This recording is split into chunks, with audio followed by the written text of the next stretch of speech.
مولانا منظور احمد شاہ صاحب ہیں ساہیوال میں ایک، میں ان کے پاس حاضر ہوا. میں نے کہا جی یہ مسئلہ کیا ہے علم غیب کا، مجھے ذرا سمجھائیں. کہ دیکھیے صاحب، ہم حضور کے علم کے بارے میں یہ باتیں مانتے ہیں. حضور کا علم حادث ہے، قدیم نہیں ہے. حضور کا علم محدود ہے، لا محدود نہیں ہے.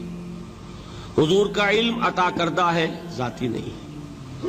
میں نے کہا یہ تین باتیں اگر آپ مان لیں تو میرا تو جھگڑا کوئی نہیں آپ سے.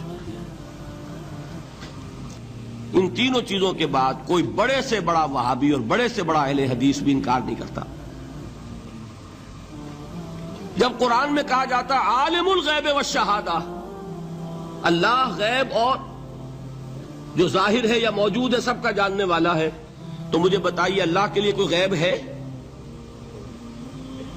اللہ کے لیے کوئی شے غیب ہے؟ تو کیوں کہا جا رہا ہے عالم الغیب والشہادہ؟ وہ ہمارے اعتبار سے کہا جا رہا ہے. جو تمہارے لیے غیب ہے اللہ اس کو بھی جانتا ہے، اور جو تمہارے سامنے اللہ اسے بھی جانتا ہے. اللہ کے لیے تو کل شہادہ ہے. کسی شے کا لا یعزب عنہ مثقال ذرۃ فی السماوات والارض، آسمانوں اور زمین کا ایک ذرہ بھی اس سے غائب نہیں ہوتا. اور ہمارے اعتبار سے جو شے غیب ہے اس میں سے ایک حصہ اللہ دیتا ہے نبی کو، تبھی تو نبی بنا. فرشتے کو دیکھا، فرشتہ ہمارے لیے غیب ہے. جنت دکھائی کہ نہیں دکھائی، ہمارے لیے غیب ہے کہ نہیں ہے. دوزخ کا مشاہدہ کرایا کہ نہیں کرایا، ہمارے لیے وہ غیب ہے کہ نہیں ہے. جو چیزیں ہمارے لیے غیب ہیں انہی کے پردے اللہ کچھ اٹھاتا ہے. کل غیب نہیں. کل غیب کا علم ہو جائے گا تو وہ شرک ہو جائے گا. کل کا لفظ جہاں آیا شرک ہوا.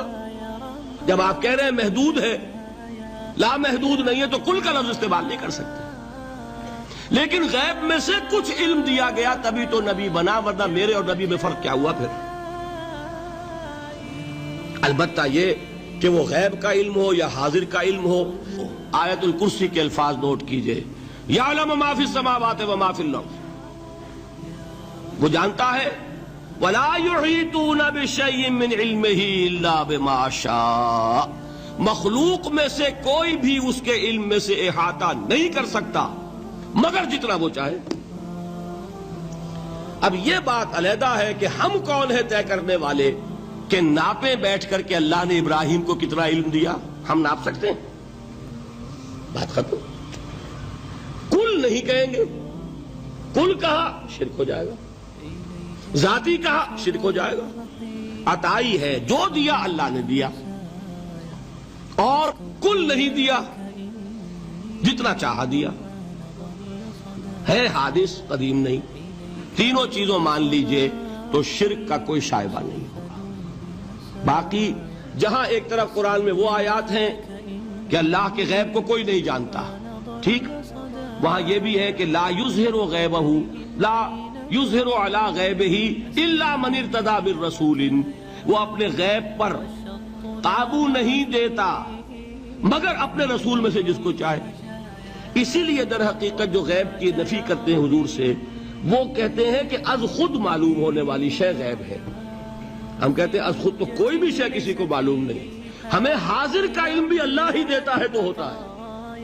غیب کا تو بہت دور کی بات ہے.